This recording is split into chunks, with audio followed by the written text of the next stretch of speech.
Voici Léonard de Vinci. Certains d'entre vous connaissent son fameux tableau, la Mona Lisa. Mais savez-vous qui était Leonardo? Leonardo est né en 1452 en Italie, le pays des pâtes, des pizzas et des glaces. Miam miam! Mais c'est aussi le pays de beaucoup d'artistes et de personnages très importants que nous allons rencontrer dans cette histoire. Leonardo est né dans un petit village nommé Vinci. C'est pour cela que les gens l'appelaient Léonard de Vinci. Petit garçon, Léonard de Vinci aimait jouer dehors et observer la nature. Il était fasciné par la beauté de la nature, du ciel bleu, des nuages blancs et des arbres verts. Il passait souvent ses journées à observer et dessiner les oiseaux, les fleurs et les petits insectes. À l'âge de 15 ans, Léonard de Vinci part vivre à Florence, une ville avec des bâtiments magnifiques et où beaucoup d'artistes vivaient. On appelait Florence la ville des arts. Le papa de Léonard l'emmena chez maître Verrocchio, qui était un grand peintre. C'est là que Léonard allait faire son apprentissage.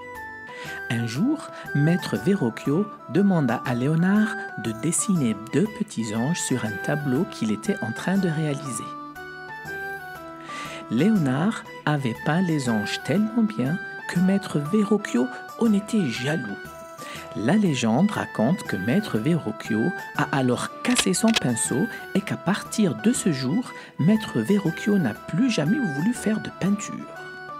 Léonard de Vinci, quant à lui, était très passionné de peinture et il a continué à progresser dans son art.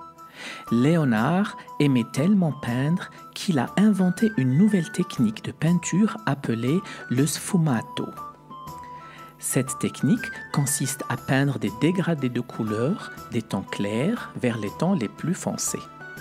Cette technique nouvelle donnait une apparence magnifique au tableau de Léonard et c'est ainsi que Léonard est devenu très célèbre en Italie. Léonard de Vinci commence à travailler pour le riche et puissant Cesare Borgia. Il est alors responsable de l'invention de redoutables machines et armes de guerre. Léonard n'aimait pas faire la guerre. Il a alors décidé de quitter Florence et de partir à Milan. Pour la visite du roi Louis XII, Leonardo avait inventé une machine incroyable, un lion robot qui marche tout seul. Le roi était très impressionné par le génie de Leonardo et lui a proposé de partir avec lui en France. C'est ainsi que Leonardo est devenu l'ingénieur militaire du roi Louis XII, pour qui il a dessiné de magnifiques cartes géographiques en 3 dimensions. Léonard de Vinci a à présent 60 ans. Beaucoup d'autres artistes plus jeunes et talentueux apparaissent, comme Michel-Ange et Raphaël. Justement, le pape a demandé à Michel-Ange de décorer la chapelle Sixtine. Léonard est très fâché et décide alors de quitter l'Italie pour aller vivre en France auprès du roi François Ier. Le roi de France aimait beaucoup Léonard de Vinci. Il était aussi son ami.